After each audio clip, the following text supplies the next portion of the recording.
નમસ્કાર બાળ મિત્રો, ધોરણ 3 વિષય છે ગુજરાતી, પાઠ 7 એક છલાંગે દરિયો કરો. વિદ્યાર્થી મિત્રો, આપણે આ પહેલાના ભાગમાં 10 પ્રશ્ન જવાબ જોઈ ગયા ને વાતચીત પાના નંબર 105 પરના પ્રશ્ન જવાબ આપણે 10 જોઈ ગયા. આજે આપણે 11મા નંબરના પ્રશ્નથી લખીશું. તો ચાલો ત્યારે વિદ્યાર્થી મિત્રો, વાતચીત પાના નંબર 105 11મો પ્રશ્ન છે. હનુમાનજીની જેમ તમારે નાના મોટા થવાનું હોય તો તમે શું શું કરશો? દાખલા તરીકે માથા પર ટપલી મારો અને કાન ખેંચો વગેરે. વિદ્યાર્થી મિત્રો, તમે તમારી બાળ મસ્તી ઘરે કરતા જ હશો. જો તમારે હનુમાનજીની જેમ નાના અને મોટા થતા આવડતું હોય તો તમે કઈ રીતે થાય એ તમે તમારી રીતે આનો જવાબ લખવાનો છે. બરાબર. પછી 12 છે. તમે હનુમાનની જેમ નાના મોટા થઈ શકતા હો તો શું શું કરો? બરાબર.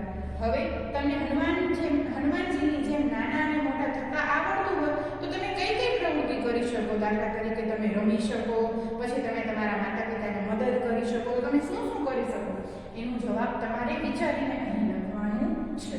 બરાબર. ત્યારબાદ અહીં નવો પ્રશ્ન આપેલો છે. હું સૂચના વાંચી રહી છું. જોજો. નીચે આપેલા વાક્યોમાં ભેળસેળ થઈ ગઈ છે. પાઠમાંથી શોધી અને સાચા વાક્યો લખો. વિદ્યાર્થી મિત્રો, અહીં એક વાક્ય આપેલા છે. એ વાક્યનો ક્રમ આડો અવળો થઈ ગયો છે, જેથી આપણે વાક્ય છે ને એ અસ્પષ્ટ વંચાય છે. હવે સ્પષ્ટ વાંચવા માટે આપણે વાક્યને વ્યવસ્થિત રીતે લખવું પડે.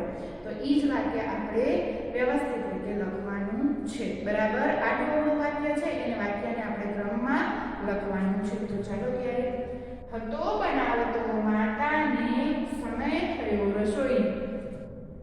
હતો બનાવવાનો માતાને સમય થયો રસોઈ. બરાબર. અહીં આપણે કાંઈ સરખું વાંચી શકતા નથી. તેની જગ્યાએ જવાબમાં આપણે લખશું માતાને રસોઈ બનાવવાનો સમય થયો હતો. શું આવશે જવાબ? માતાને રસોઈ બનાવવાનો સમય થયો હતો. બરાબર. હવે બીજું છે. એક પણ થોડી વાર જોયું પછી માએ તો રોટલી નહીં છાબડીમાં.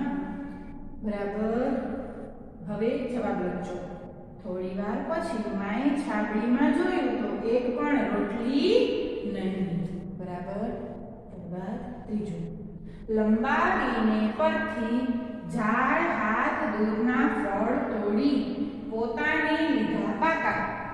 જવાબ લખજો. આમાં કાંઈ આપણે સમજાતું નથી. પોતાનો હાથ લંબાવીને દૂરના ઝાડ પરથી પાકા ફળ તોડી લીધા. શું આવશે? પોતાનો હાથ લંબાવીને દૂરના ઝાડ પરથી પાકા ફળ તોડી લીધા. પછી ચોથું છે. જાય રોટલી જાય મુક્તા બનાવતા અને માતાજી છાબડીમાં. જવાબ લખજો. માતાજી રોટલી બનાવતા જાય અને છાબડીમાં મૂકતા જાય. હવે આપણે અહીં 4 જોઈ ગયા. ચોથાનો જવાબ એકવાર હજી જોશું. માતાજી રોટલી બનાવતા જાય અને છાબડીમાં મૂકતા જાય. બરાબર.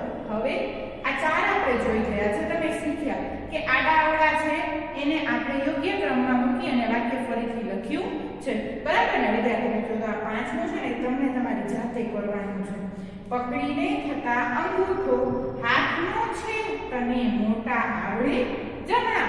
બરાબર. આ વાક્યને તમારે યોગ્ય ક્રમમાં ગોઠવી અને વાક્ય ફરીથી લખવાનું છે. બરાબર વિદ્યાર્થી મિત્રો? અસ્તુ.